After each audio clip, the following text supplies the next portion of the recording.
I'm Joanne. 3 weeks ago, at my father's Father's Day celebration, in front of 50 relatives, business partners, and journalists, he called me a loser. He stood at the head of a long, polished table in our grand mansion in Beverly Hills, raised his glass of Dom Perignon, and said, "I'm proud of all my children except the failure sitting at this table." Everyone laughed. My brother, Ethan, 37, applauded, and my stepmother, Victoria, 42, had that smug smile like she'd been waiting years for this moment. But I didn't cry.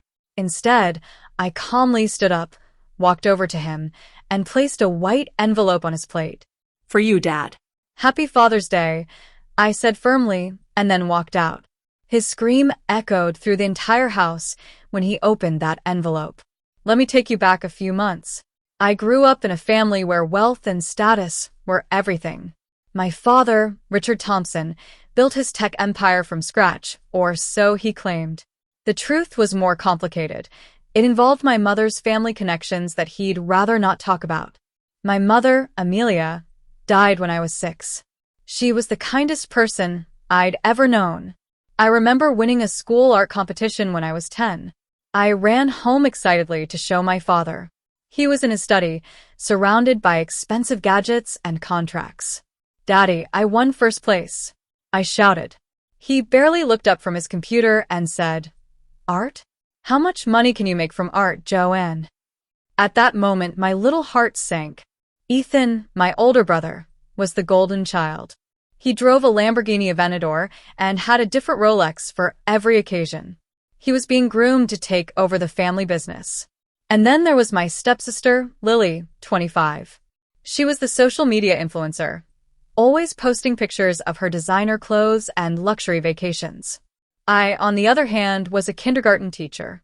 I drove a 10-year-old Toyota Corolla and bought my clothes from Target. In my family's eyes, I was a complete disappointment. Every time I visited the mansion, I parked my car around the corner because once, when I parked in the driveway, Ethan laughed and said, "Did you borrow that car from a friend?" 3 weeks before Father's Day, Victoria called me on a video call.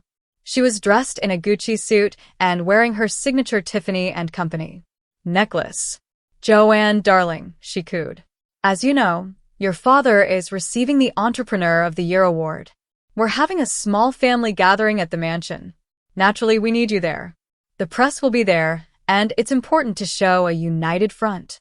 I knew I wasn't being invited because they missed me. I was just there for show. The Friday family dinners were always a nightmare.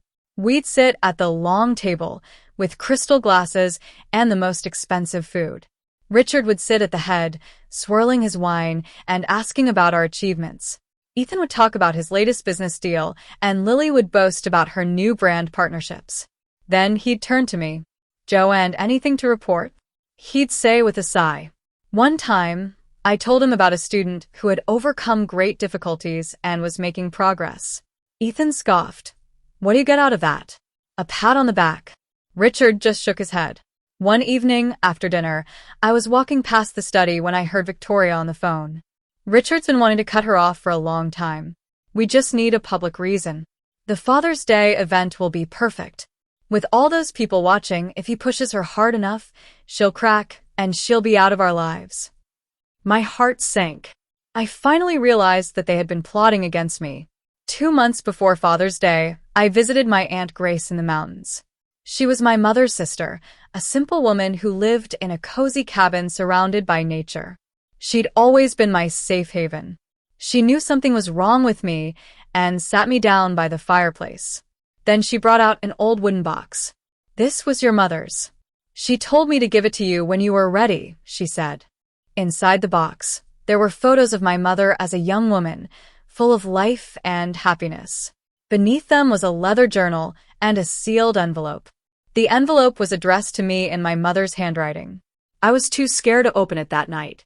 I drove back home with it, feeling like I was carrying a heavy secret. The week before Father's Day, we had a family video call to discuss the event. Richard told me to dress appropriately, no teacher clothes. Ethan offered to send me something from his favorite designer store, laughing at his own charity joke. I refused, determined to handle my own wardrobe.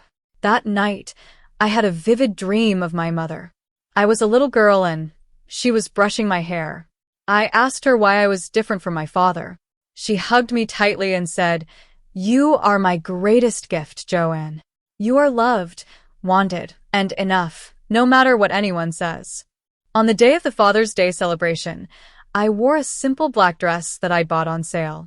When I arrived at the mansion, Victoria gave me a once-over and said, "At least you made an effort. Stay in the background during the photos." The party was in full swing. There were guests everywhere, and the atmosphere was tense. Then Richard stood up to make his speech. He praised Ethan and Lily, and then he turned to me and said those cruel words. But I was ready. I walked up to him and gave him the envelope. Let me go back 3 weeks. After that video call, I finally had the courage to open my mother's envelope. Inside was a letter and some documents. The letter explained that Richard was not my biological father. Before she met him, my mother was in love with another man, David, who died in an accident. She was pregnant with me at the time. My mother's family was worried about the scandal, so when Richard proposed, he agreed to adopt me in exchange for my mother's family's support for his business. I was heartbroken but also relieved. I called my friend, Sarah, a fellow teacher. I told her everything and she helped me get a DNA test. Getting Richard's sample was easier than I thought. I took a few hairs from his hat. 2 weeks later, the results came back. The probability of paternity was 0%. I wrote a letter to Richard, stating the truth. I told him I didn't want his money or his approval anymore. I just wanted to be free from the pretense. I put the DNA test results, the adoption certificate, and my letter in the white envelope. Back at the party, after I left, I later learned from a cousin that Richard opened the envelope. His face went pale as he read the DNA results and the adoption certificate. He screamed in disbelief. Victoria panicked and blurted out the truth to everyone. The room erupted in chaos. People started whispering and murmuring. My aunt, Margaret, Richard's sister, stood up and said, "You've been cruel to this girl for years, and now we find out she's not even your daughter." Business partners started leaving the party, and Ethan and Lily were in shock. Ethan realized that he'd been used as a weapon against me all these years. He broke down and said he was sorry. Lily also came to me, crying, and said she wanted to start over. In the following weeks, the consequences were far-reaching. The media reported on the scandal, and Richard's business started to suffer. Victoria filed for a divorce, probably because she saw the money drying up. Ethan resigned from his position in the company, saying he needed to find himself. I went back to my simple life as a kindergarten teacher. I received flowers and apologies from some family members who had laughed at me in the past. Lily and I started having coffee together, slowly rebuilding our relationship. A month after the disaster, I visited my mother's grave in the mountains with Aunt Grace. I placed a bouquet of her favorite daisies on the grave. "Mama, I found your letter. I know everything now. I'm not a Thompson, but I'm your daughter, and that's more than enough," I whispered. I felt a sense of peace that I'd never felt before. I finally knew who I was, and it had nothing to do with Richard's approval.